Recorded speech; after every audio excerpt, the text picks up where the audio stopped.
Oh my gosh, it's so cute. This is the cutest place. A community of tiny homes is located just outside of Ithaca. People were just fascinated by them. We're looking to find out just how functional these small homes are and what type of person it takes to go tiny.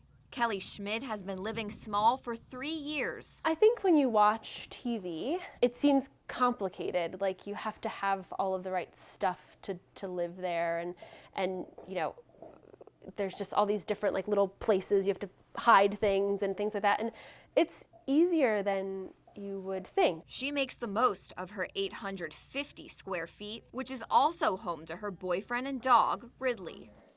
We only really have one cupboard, so we hung our pots and pans and really took use of kind of hanging things and baskets and, you know, all kinds of neat storage ideas. She says there are challenges to downsizing. That's our one and only closet.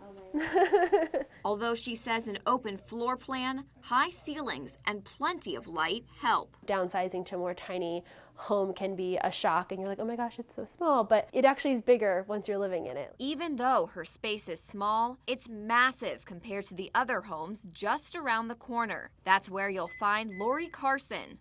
That's my treehouse. She's been living in her tiny home for more than a year. 1-bedroom tiny home with a loft.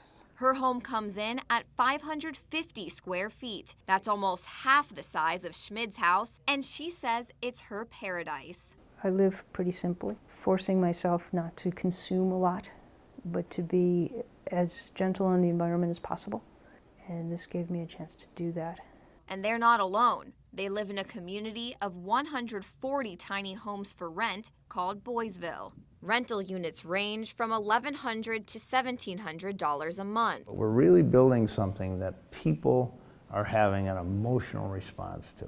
Dryden-based contractor Bruno Schickel designed the community. I realized that there's a need for something a little smaller. He says he watched the lifestyle take off. It draws every demographic. There is not one that's left out. But Schickel isn't the only tiny builder in town. It's definitely a different way to live. Meet Zach Mathis. He's building tiny homes in Syracuse. And we're talking really tiny homes, like 1/3 the size of Schmid's home. The freedom of it and being able to pick up and go or not have so many materialistic things. Mathis builds tiny homes typically about 250 square feet.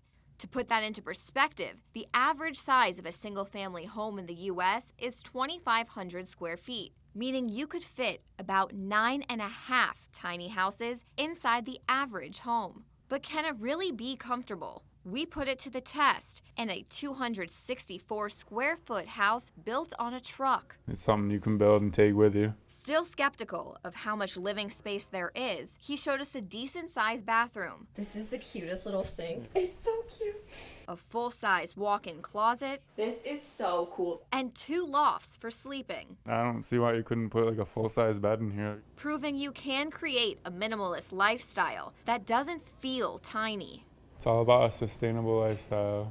And creativity. He says each home has a story of its own, pointing out this one is fully equipped with a built-in rock wall. Anything in this can be customized to how the person wants it, you know? Although that comes at a cost. Mathis says this tiny home costs about $60,000 to build.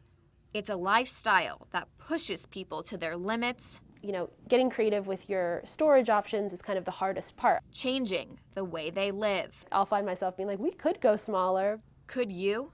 There are plenty of tiny options out there. Jackie Prager, 12 News.